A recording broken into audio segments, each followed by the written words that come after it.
Hello guys, कैसे हैं आप सब लोग। और आज एक नए वीडियो के साथ मैं आपके सामने उपस्थित हूँ। आशा करता हूँ आप लोग ठीक होंगे।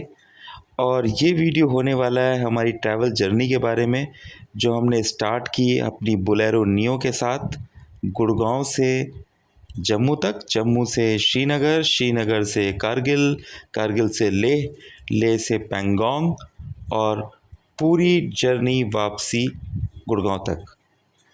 तो ये वीडियो होने वाला है दोस्तों, जो हमारे सारे एक्सपेंसेस थे, हमारे कितने खर्चे हुए, उसको मैंने बहुत अच्छे तरीके से मेटिकुलसली एक्सेल शीट पे सारे रिकॉर्ड किए और फिर उनको कैटेगराइज किए अलग अलग कैटेगरी में, ये जानने के लिए कि किस कैटेगरी में इस तरह की लंबी जर्नीज़ में हमारे एक्सपेंसेस कितने होते हैं और कैसे होते हैं, उनका क्या परसेंटेज होता है, उनका क्या कंट्रीब्यूशन होता है।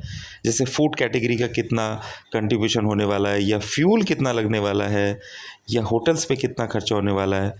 तो दोस्तों ये वीडियो प्लीज़ स्किप मत कीजिएगा। मैंने बीच बीच में आपको बहुत अच्छे पॉइंट्स बताए हैं और ये आपको काफ़ी हेल्प करेंगे। तो गाइस, अगर आप देखें तो ये है हमारा इंडिया का मैप, और इंडिया के मैप में हमारी जर्नी स्टार्ट हुई है गुड़गांव के पास से। तो मेरा घर गुड़गांव के पास में है। मेरा कहने का मतलब है मानेसर के पास में है।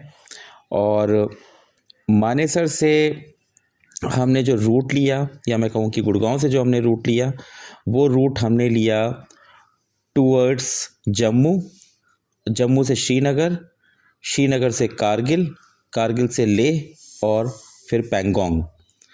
तो एक और रूट भी है जो मनाली के थ्रू जाता है, लेकिन उस समय क्योंकि हमारी जर्नी स्टार्ट हुई थी 30 सितंबर को, और उसी समय काफ़ी हैवी रेनफॉल के कारण हमें पता लगा कि मनाली वाला रूट बंद हो गया है। क्योंकि हमने पहले मनाली वाला रूट ही प्लान किया था, वो उससे थोड़ा सा छोटा पड़ता है, लेकिन ये रूट हमें सभी ने रिकमेंड किया। काफ़ी अच्छी सड़कें हैं, हालांकि काम कुछ चल रहा है, बट फिर भी ये रोड उससे काफ़ी बेटर है। तो मैं आपको बताऊं कि सबसे पहले तो अगर हम मानेसर से स्टार्ट करें तो एक वेस्टर्न पेरिफेरल बन गया है काफ़ी अच्छा, और it's a complete highway toll road, और बहुत ही फास्ट है। तो ये आपको कंफर्टेबली सोनीपत में पहुंचा देगा विद इन एन आवर। ये करीब 140-130 किलोमीटर के आसपास है, तो हमने यही पकड़ा। अदरवाइज़ दूसरा रूट आपको दिल्ली के थ्रू होता है, रोहिणी से होके, और फिर आपको ये वाला रूट जो जैसे मैं कह रहा था, ये रूट बहुत पहले होता था, but it takes lot of time, lot of traffic. तो हमने रूट लिया वेस्टर्न पेरिफेरल, और हम सीधे पहुंच गए सोनीपत। सोनीपत से मूर्थल होते हुए हमने पानीपत, करनाल, और ये जो नेशनल हाईवे 44 है, आपको बस इसी को पकड़ना है। हमने इसी के थ्रू हम पहुंच गए जम्मू। तो हमने सुबह स्टार्ट किया था 7:30 बजे मॉर्निंग में, बट काफ़ी ट्रैफिक मिला हमें पठानकोट के आसपास, और क्योंकि इस समय काफ़ी एप्पल काफ़ी वहाँ से आते हैं श्रीनगर और जम्मू के थ्रू, तो उनका ट्रकों का काफ़ी जाम था। वो हम सारा कुछ डिटेल आपको अलग ब्लॉग में देंगे, जब हम अपने इंडिविजुअल पूरा ब्लॉग बनाएंगे, हमारी ट्रैवल, कहाँ हम रुके, हमने कैसे एंजॉय किया। तो उसके लिए आप हमारे अनदर वीडियो के लिए वेट कीजिए। अभी यहाँ हम डिस्कस करेंगे हमने रूट कौन सा फॉलो किया। तो हम जम्मू पहुँचे, जम्मू से अगले दिन हम फिर श्रीनगर गए। तो श्रीनगर, और श्रीनगर से अगर आप देखें तो मैं आपको जो थोड़ा सा डिस्टेंस के बारे में बताता हूँ। तो मानेसर से अगर आप, या गुड़गांव से अगर आप पैंगोंग तक जाएंगे, तो ये टोटल डिस्टेंस करीब पड़ता है आपको 1540 किलोमीटर के आसपास वन वे। तो आप ये मान लीजिए कि आपको 1600 किलोमीटर भी मान लें, क्योंकि आप बीच में कहीं श्रीनगर में भी गुलमर्ग या सोनमर्ग जाते हैं, तो उसमें भी डिस्टेंस आपका लगता है। तो आप ये मान के चलिए कि आना जाना आपका करीब 3200 किलोमीटर के आसपास होने वाला है टोटल। 3000 से 3200 किलोमीटर का ये पूरा ट्रैवल है, काफ़ी लंबी जर्नी है। और हमने ये पूरा सफ़र तय किया अपनी बोलेरो नियो के साथ। और अब मैं आपको बताऊंगा कि जो अगर मैं कहूँ तो गुड़गांव से करीब जम्मू जो पड़ता है वो करीब 640 किलोमीटर पड़ता है, और हमने प्लान किया कि हम इसे सिंगल डे में कवर करेंगे। Which is a long stretch. Normally लोग बीच में चंडीगढ़ रुकते हैं, लेकिन चंडीगढ़ के लिए आगे ना आपको नेशनल हाईवे 44 से थोड़ा सा अलग होके जाना पड़ेगा। जैसे ये चंडीगढ़ है आपका, तो चंडीगढ़ से अम्बाला से कट मिलता है, नहीं तो बीच में भी हाईवे से कट मिलते हैं। तो हमने चंडीगढ़ में रुकने का प्लान नहीं बनाया, हमारे पास दिन कम थे, तो हमने सीधे जम्मू का रूट किया और सेम डे हमने हम जम्मू पहुँचे। लंबी जर्नी थी, काफ़ी टाइम लगा, और due to heavy jam at Pathankot से जम्मू का डिस्टेंस करीब 100 किलोमीटर के आसपास है, 80-100 किलोमीटर के आसपास है। लेकिन ये पूरा जाम था। सड़क बहुत अच्छी है, लेकिन यहाँ जम्मू के पास सड़क बन रही है। तो जम्मू तक हम पहुँचे करीब रात में 8:30 बजे के आसपास। काफ़ी लेट हो गया था, सॉरी नॉट 8:30 बजे, भी हम पहुँचे 11:30 बजे रात में। और जम्मू से फिर हम अगले दिन श्रीनगर निकले। श्रीनगर से फिर हमने, देखिए जम्मू से जो श्रीनगर का रास्ता है वो करीब 250 किलोमीटर के आसपास है। तो आपको अगर जम्मू से श्रीनगर का रास्ता लेना है तो आप समझ लीजिए करीब 7 घंटे 6 घंटे आसपास मान के चलिए। शुरू में जम्मू से श्रीनगर का रास्ता बहुत अच्छा है, बहुत स्मूथ है। फिर बीच में अभी 4 लेन या उसको कन्वर्ट करने का काफ़ी काम चल रहा है, काफ़ी ट्रैफिक रहता है और ट्रकों का बहुत जाम लग जाता है, क्योंकि ये सारे ट्रक जो भी है आपका राशन और सब कुछ ऊपर पहुंचाने में ट्रकों का बहुत बड़ा रोल होता है, इसलिए ट्रक काफ़ी जाम करते हैं। तो अभी वो 4 लेन का जो रूट बन रहा है उससे भी काफ़ी ट्रैफिक है। तो आप ये मान के चलें कि अगर आप जम्मू से श्रीनगर अगर आप बाय रोड जा रहे हैं तो आप मिनिमम मैं कहूँगा कि 6 से 7 घंटे मान के आराम से चलिए। और हमें जम्मू से हम निकलने में 10 बज गए करीब, क्योंकि हमने पता किया कि हमें पता लगा ये भी पूरा ट्रकों से जाम है। बट फिर भी हम निकले और हमें पहुंचने में करीब मुझे लगता है हम रात में ही पहुंचे। सुबह 10 बजे निकल के और करीब 7 साढ़े 7 बजे करीब श्रीनगर हम पहुंच गए। तो Srinagar is a beautiful place. हमारा होटल जो था वो डल लेक के बिल्कुल पास में था।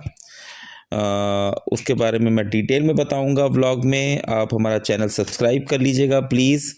और बहुत ही अच्छा व्लॉग होने वाला है। और हमारी फैमिली में मैं वाइफ और 2 बच्चे थे साथ में। बच्चे 8 और 7 साल के आसपास थे और बोलेरो में बहुत अच्छे से अकोमोडेट हो गए। मेरी सिस्टर भी गुड़गांव से स्टार्ट करके मेरे साथ ही चली थी, उनका भी एक बच्चा है करीब 12-13 साल का। तो शुरू में हम initially we started with 6 people along with 3 kids, but later on her son was not well. तो जम्मू से उसने फिर she took flight and went back to Noida. Jammu के बाद हमने अकेले ही जर्नी स्टार्ट करी V4। और उसके बाद फिर हम जम्मू से श्रीनगर बढ़े। श्रीनगर तक का जो रूट था वो श्रीनगर के आगे अगर आप देखें तो श्रीनगर से लेह तक का जो रूट है वो श्रीनगर से लेह तक का रूट जो है अगर आप देखें तो करीब 425-30 किलोमीटर के आसपास है। और मैं आपको रिकमेंड करूंगा कि बीच में आप स्टे ज़रूर लें, क्योंकि अगर श्रीनगर से आप मॉर्निंग में भी चलेंगे तो श्रीनगर से मॉर्निंग से चलने में आपको लेह आप इवनिंग में पहुंचेंगे और फिर लेह का जो रूट है आप लेह के आसपास की ब्यूटी जो है वो मिस करेंगे, क्योंकि रात हो जाएगी या शाम हो जाएगी। तो मेरी राय होगी आप श्रीनगर से कारगिल तक, Kargil is a mid point. Kargil करीब 200-225 किलोमीटर के आसपास पड़ता है श्रीनगर से। और तो हम बिल्कुल मिडवे कारगिल में रुके और लोग सोनमर्ग भी रुकते हैं। Sonamarg is a very beautiful place, लेकिन सोनमर्ग और श्रीनगर बिल्कुल पास में है, मेरे ख्याल से 80 किलोमीटर के आसपास है। तो आप फिर उसके बाद आपको ये स्ट्रेच फिर लंबा पड़ेगा लेह तक का। तो हम रिकमेंड करेंगे कारगिल रुकें। कारगिल में आपके पास मैं कहूँगा बहुत ज़्यादा चॉइसेस नहीं है, लेकिन काफ़ी सारे होटल्स हैं, आपको होटल मिल जाएगा, ऐसी कोई दिक्कत नहीं आने वाली है। कारगिल में हमें अच्छा होटल मिल गया। और क्योंकि ऑफ सीज़न चल रहा था हमारी जो, अगर मैं पूरी जर्नी बताऊं तो हमने 30 से लेके और हमारी 9 तारीख तक का जर्नी थी पूरी, 9 अक्टूबर तक। तो 30 सितंबर 2022 से लेके अक्टूबर 9 तक हमने करीब 10 दिन का पूरा टूर था हमारा, और जो हमने बोलेरो नियो से तय किया। तो यहाँ तक मैंने आपको बता दिया। कारगिल से हम अगले मॉर्निंग विच वाज 2 अक्टूबर हमने स्टार्ट किया। कारगिल में हमने स्टे किया और कारगिल से हम फिर ले करीब दिन में 1:30-2 बजे तक पहुँच गए। ये कारगिल से लेह का रूट बहुत ही बढ़िया है, लेकिन बीच में इसमें आपको जोजिला पास के लिए चढ़ना पड़ता है, काफ़ी ऊंचाई है। तो इसमें आपको ऐसा होता है कि आप पहले ऊपर चढ़ते हैं, काफ़ी हाइट पे पहुंच जाते हैं और जोजिला पास जो है करीब 0 पॉइंट भी बोलते हैं, करीब 1200 फीट की हाइट है। सॉरी 12,000 की फिट है, 12,000 फिट की ऊंचाई है, विच इज़ वेरी हाई। वहाँ थोड़ा ऑक्सीजन का भी डिप्लीशन रहता है, डेंसिटी कम है, तो वहाँ आपको थोड़ी सांस लेने में तकलीफ़ हो सकती है। तो वहाँ पे लोग थोड़ा सा मैगी वैगी खा के और निकल जाते हैं, ज़्यादा देर स्टे करने के लिए नहीं है। बट जैसे जैसे आप एलिवेशन की तरफ बढ़ते हैं, आपकी बॉडी और टूवर्ड्स लो ऑक्सीजन जो है कस्टम होती है, और इसलिए जो लोग सीधे फ़्लाइट से जाते हैं ले, उनके लिए थोड़ी सी दिक्कत ज़्यादा होती है। तो हम ले पहुँच गए, ले हमने स्टे किया और क्योंकि हम ले दिन में पहुंच गए थे तो हमने बहुत आराम किया, क्योंकि हम every day we were reaching late in the hotel and again started early in the morning. तो एटलीस्ट मैं लगातार ड्राइविंग कर रहा था तो मुझे आराम नहीं मिल रहा था। तो आई टुक कंप्लीट रेस्ट इन ले, full half day I was like bed ridden, और काफ़ी इन्जॉय किया मैंने, बहुत अच्छा लगा मुझे। और तब तक मैं गाड़ी चलाने में भी काफ़ी अभ्यस्त हो चुका था, मेरे पैर वगैरह सब कुछ when you drive, when you go for a long drive, पहले दिन आपको थोड़ी दिक्कत होती है, बट स्लोली आपकी सब मसल्स वगैरह जो है वो रिलैक्स हो जाती हैं, यू इन्जॉय ड्राइविंग। तो ले से फिर मैंने अगले दिन पेंगोंग तक जाने का तय किया, और उसके बाद आई थॉट कि लेट्स, क्योंकि मुझे काफ़ी घर से भी थोड़ा प्रेशर था कि आप टैक्सी कर लीजिए, क्योंकि ये रूट बहुत अच्छा नहीं है, ये भी मुझे फीडबैक मिला। और यहाँ पे 4 लेन हो रही है, और मैं कहूँ कि पूरा जो है ऑल वेदर रोड बन रही हैं। आर्मी का काफ़ी अच्छा डिप्लॉयमेंट है यहाँ पे, और यहाँ पे पूरा कैंट एरियाज़ बन रहे हैं ले के आसपास। तो ये रोड आप सोच लीजिए, काफ़ी काम चल रहा है दोस्तों। तो मैं भी रिकमेंड करूँगा कि अगर आप बहुत कॉन्फिडेंट हैं, गाड़ी भी आपकी बहुत अच्छी है, हमारी गाड़ी में कोई प्रॉब्लम नहीं थी। I could have gone to with my car with Bolero Neo, लेकिन due to family pressure I decided to go by taxi. I took taxi, और टैक्सी ने ये जो रूट है ये करीब 225 किलोमीटर के आसपास का रास्ता है ये, ले से पेंगोंग तक। और इस 200 किलोमीटर में आपको तय करने में कम से कम मैं बताऊं तो 6 से 7 घंटे लग जाते हैं एक तरफ से।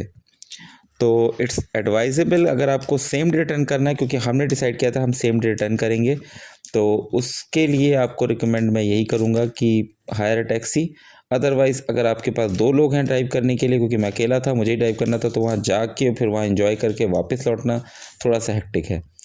तो इसलिए I decided to go by taxi, and it was a very driver was really nice, very experienced, और हमने इनोवा गाड़ी हायर करी थी। तो he charge me about 10,000 rupees, I think which is reasonable, क्योंकि 425 किलोमीटर के हिसाब से अगर आप जोड़ें तो 22 से 23 रुपये पर किलोमीटर आता है, जो हम NCR में भी मुझे लगता है कई बार ओला या इनको हम पे कर देते हैं। एनीवे, तो ले से हम पेंगोंग पहुँच गए करीब 1:30-2 बजे तक, सॉरी 12:30 बजे हमने स्टार्ट किया, ठीक 7 बजे अर्ली मॉर्निंग, 7 सवा 7 बजे हम निकल गए थे, और यहाँ पहुँचे करीब हम मेरे ख्याल से 12 सवा 12 तक, 12 के आसपास हम पहुँच गए दिन में। बहुत अच्छी धूप थी, और उसके बाद हमने यहाँ पे थोड़ा काफ़ी इन्जॉय किया, कुछ वीडियोस बनाए, और फिर हम यहाँ से सेम रिटर्न हो गए थे। लौटने का टूर भी मैं जल्दी से बता देता हूँ आपको। ले से हमने फिर डायरेक्ट मैं अपनी गाड़ी से ही वापस सीधे मैं कारगिल नहीं रुका, और सीधे मैं सोनमर्ग रुका। तो सोनमर्ग हम रुके। Sonamarg is a very good place. Sonamarg रात में स्टे किया। अगले दिन सोनमर्ग से एक ऊपर ग्लेशियर पॉइंट है जहाँ पे हमने हॉर्स राइडिंग करी।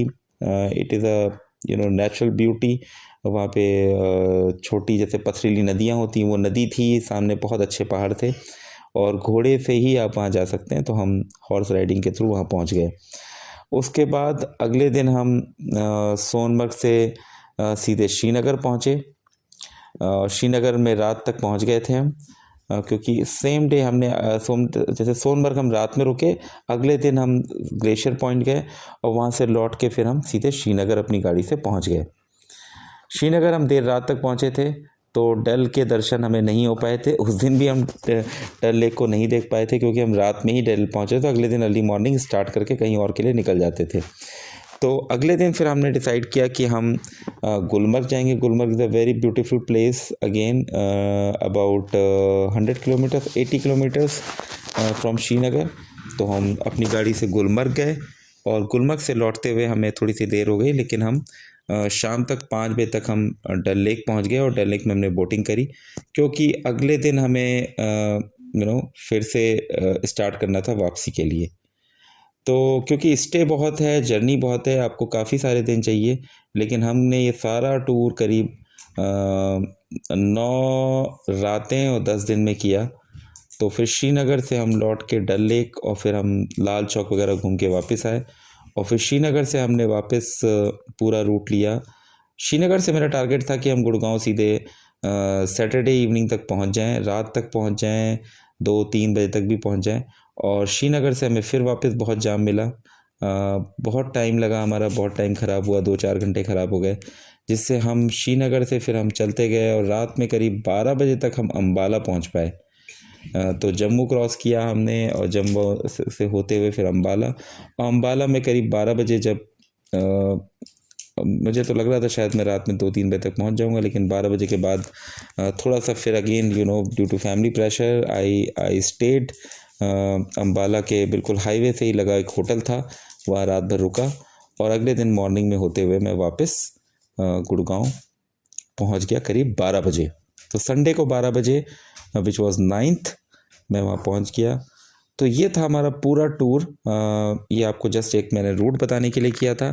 नाउ अभी हम वापस आते हैं कि हमारा क्या क्या खर्चे हुए। तो बोलेरो नियो की माइलेज से रिलेटेड मैं दोस्तों अलग वीडियो बना दूंगा, क्योंकि वो काफ़ी लोग देखना चाहेंगे। अभी मैं बात करूंगा जो हमारे एक्सपेंसेस हुए, और ये हमने सारे एक्सपेंसेस अगर आप देखें तो हमने सारे कवर किए हैं यहाँ पे A to Z, और हमने उसको कैटेगरी में डाला है ताकि आपके लिए ये आसान हो सके। कभी आप जब इसी तरह की कोई ट्रिप करें तो ये दोस्तों बहुत फ़ायदेमंद होता है कि आप कहाँ क्या खर्च करना चाहते हैं, किस तरह का। कई बार हम एक बजट बनाते हैं बट बड़े एक्सीड कर जाता है और हमें भी नहीं मालूम होता है कि वहाँ किस तरह के खर्चे होने वाले हैं। तो जो मैंने रूट बताया आपको, गुड़गांव से जम्मू, श्रीनगर, कारगिल, लेह और पेंगोंग, तो ये इस रूट पे जो हमारे खर्चे उसको हमने कैटेगराइज किया, और ये थी वो कैटेगरी लाइक एंट्री पास, food snacks, fuel, hotel, miscellaneous, recreation, shopping, toll tax, travel, taxi. तो हमने 29 तारीख को, जैसे मैं कहूँ तो मैंने पूरा फुल टैंक करा लिया था, ताकि मैं अपनी माइलेज भी चेक कर सकूँ और देखूँ कितने किलोमीटर्स हमने टोटल रन किया। तो 29 तारीख मेरी गाड़ी रेडी थी, हवा वगैरह भरा के मैंने रात में स्टार्ट कर लिया था सारा कुछ। और उसके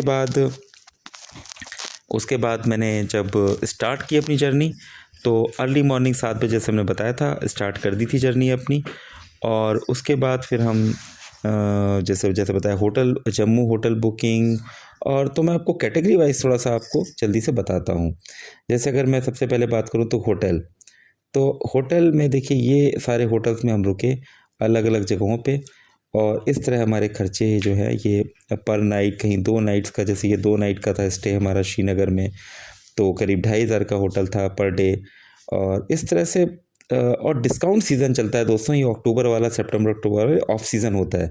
तो ऑफ सीज़न में आपको मैं सारे होटल्स जितने भी रुका, मैंने कोशिश करी जहाँ भी अवेलेबल था, मैंने टूरिज्म कॉरपोरेशन के होटल्स में रुकना पसंद किया, क्योंकि यहाँ पे काफ़ी अच्छी प्रॉपर्टी होती है, रेट्स काफ़ी अच्छे होते हैं और ऑफ सीज़न के डिस्काउंट भी आपको मिल जाते हैं। तो ऑफ सीज़न के 50% डिस्काउंट मिले मुझे, which was really very affordable and very cheap I would say, looking at the property and the facilities they are providing. तो ये देख लीजिए, आपको ये सारे डिफरेंट होटल्स के खर्चे हुए। और ये मैं जब व्लॉग बनाऊंगा तब होटल्स के डिटेल्स भी अलग से डाल दूंगा along with the video. But अभी मैं बात करूंगा क्या खर्चे हुए होटल के। देखिए इस तरह से अगर मैं देखूं तो टोटल खर्चा हमारा करीब करीब हुआ 19,000 के आसपास। अब मैं किसी दूसरी कैटेगरी लेफ्ट से फ्यूल ले लेता हूँ। तो फ्यूल में अगर मैं देखूँ तो मेरा टोटल जो खर्चा हुआ वो करीब हुआ 21,000 रुपये के आसपास। तो आप ये मान लीजिए कि 21,000 रुपये जो है आपके लगे करीब करीब मैं कहूँ तो 2800 साढ़े 2800 किलोमीटर के लिए। क्योंकि बाकी करीब हमने 400 किलोमीटर की 425 साढ़े 400 किलोमीटर की जर्नी जो है वो टैक्सी से की थी, लेह से पेंगोंग तक की। तो वो मैं इसमें काउंट नहीं करूँगा। तो इसलिए 21,000 रुपये जो है तो वो माइलेज भी आप इस तरह से चेक कर सकते हैं। एनीवे तो ये फ्यूल हो गया। इसी तरह मैं टोल टैक्स की बात करूँ तो टोल टैक्स भी काफ़ी देखें अगर तो काफ़ी टोल टैक्स काफ़ी लग जाता है, जिसे हम कई बार बजट बनाते समय इग्नोर कर देते हैं। बट सॉरी फ्यूल भी आ रहा है इसमें, लेट मी या टोल टैक्स। तो आई एम टॉकिंग वो ओनली टोल टैक्स। अगर आप टोल टैक्स देखें तो जैसा मैं कह रहा था हम इसको इग्नोर कर देते हैं, बट ये आजकल मैं बताऊं तो देखिए 2940 रुपये। तो 2940 रुपये जो टोल टैक्स हमने दिया वो करीब दिया हमने करीब करीब 3200 किलोमीटर या 3000 किलोमीटर के आसपास के लिए। तो मेरा एक थंब रूल है, आप आजकल कहीं भी ट्रैवल करें आपको पर किलोमीटर जो है मैं आपको बताऊं तो 1 रुपये आपको मिनिमम 1 से 1.5 रुपये तक का आपका जो है टोल टैक्स लग जाता है। तो कहीं भी जाएं तो आप अगर आप नॉर्मली हम हाईवेज़ के थ्रू जाते हैं और सारी टोल रोड आजकल हो रखी हैं, तो आप ये मान के चलिए कि आप जब भी बजट बनाएं तो आप इसको पर किलोमीटर के हिसाब से काउंट कर सकते हैं अगर आप रोड ट्रिप से जा रहे हैं, अपनी कार से जा रहे हैं। ओके देन अगर मैं और कुछ आपसे डिस्कस करूं जल्दी से, shopping is again individual choice, और ये मैं इसको खर्चों में से निकाल के आपको भी फिर भी बता दूंगा। तो ये हमने करीब 16-17 हज़ार रुपये जो है खर्च किए कुछ लेडीज सूट में, या कुछ apples, cricket bat, shawl, sweets, फिर ड्राई फ्रूट्स भी हमने लिए वहाँ से करीब 2500 में, कुछ अपने मेरे सिस्टर्स के लिए, अपने लिए, पेरेंट्स के लिए। तो इस तरह आपके खर्चे हो ही जाते हैं, लेकिन it's again individual choice, you can save money on shopping recreation में। तो इस तरह से कैटेगरी वाइज मैंने सारे खर्चों को कोशिश करा कि मैं उनको यहाँ पे डाल दूँ। और फिर मैंने पिवट लगा के ये जो it's a very good dashboard I would से। यहाँ पे अगर आप देखें तो ये पूरा एक पाई चार्ट मैंने बना दिया। होटल पे आप और मुझे लगता है काफ़ी हद तक सही है। फ्यूल पे हम करीब 25% हमने अपने पूरे टोटल खर्चे का किया, और टोटल खर्चा मैं बता दूं तो करीब 85,900 रुपये, करीब 85-86 हज़ार रुपये के आसपास हमारा खर्च हुआ, जिसमें से अगेन 16,700 जो है शॉपिंग पे है। तो मैं अगर ऐसा कहूँ कि 70,000 रुपये जो है आपके खर्च हुए करीब 9 रातें और 10 दिन के लिए, तो कहना सही होगा। और हम जैसे मैंने देखा 2 एडल्ट्स और 2 किड्स बिलो 12 ईयर्स, तो 4 लोगों के लिए। और इस तरह खाने पे कितना खर्चा हुआ, ये पाई चार्ट आपको बहुत अच्छा एक व्यू दे देता है कि आपका कितना कितना खर्च कहाँ पे हुआ। तो इसलिए दोस्तों ये काफ़ी मैं कहूँगा कि काफ़ी बेनिफिशियल है। और अगर टोटल किलोमीटर्स की बात करूँ तो देखिए बोलेरो और नियो के थ्रू हमने जो रन किया वो करीब 2900 किलोमीटर के करीब है, और बाकी 450 किलोमीटर हमने टैक्सी से तय किए। तो अब यहाँ पे अगर आप देखें परसेंटेज वाइज, तो सबसे बड़ा जो पाई है वो हमारे खर्चे में फ्यूल का है, फिर होटल का है which is about 50%, close to 50%। तो होटल और फ्यूल में आपका खर्चा करीब 50% के आसपास हो जाता है। बाकी आपका देखिए शॉपिंग भी एक मेजर कंस्टिट्यूएंट है 20% के आसपास। फूड और स्नैक में मैं ये कहूँगा कि नॉर्मली हम we were started when we started in the morning we used to have a heavy brunch kind of thing. Heavy नाश्ता हम कर लेते थे क्योंकि हमारे पास ना टाइम नहीं हो पाता था, और ट्रस्ट में हमने कहीं कॉम्प्रोमाइज़ नहीं किया खाने के साथ। And we also took some dry fruits, good amount of dry fruits, और वो काफ़ी हेल्प करते हैं। अगर आपको बीच में खाते हैं तो काफ़ी वो हैवी हो जाते हैं, आपको फिर भूख कम लगती है। क्योंकि आपको लेह के समय, जाते समय, आपको लेह लद्दाख के समय आपने हमेशा आपको रिकमेंड करूँगा कि आप ड्राई फ्रूट्स लेके जाएं, और कुछ हाइड्रेट करने के लिए भी ले जाएं, ड्रिंक्स या कुछ कोल्ड ड्रिंक्स या कुछ फ्रूटी या कुछ लिक्विड। और पूरी बॉटल्स हमने भर ली थी अपने गाड़ी में। तो तो इस तरह से फ्रूट और स्नैक इवनिंग डिनर होता था हमारा, और सुबह के समय हमारा हैवी ब्रेकफास्ट होता था। तो दोस्तों ये टॉपिक जो है काफ़ी मुझे लगता है यूनिक है। आपको कहीं भी इस तरह की एनालिसिस नहीं मिलेगी। तो मैं आपसे फिर से रिक्वेस्ट करता हूँ दोस्तों, आप इस चैनल को सब्सक्राइब कर लीजिए अगर नहीं किया है, और इसी तरह से बोलेरो नियो से जुड़े, या बोलेरो नियो से जो हम टूर्स करते हैं, जो हम वेकेशंस के लिए जाते हैं, ट्रैवल पे जाते हैं, उसके वीडियोस आप देखते रहेंगे। तो दोस्तों फिर से कुछ ऐसे ही अच्छे वीडियोस के साथ मैं आपके सामने फिर हाज़िर होऊंगा। तब तक के लिए आप सबको गुड बाय, नमस्ते, thank you so much for watching this video, bye bye.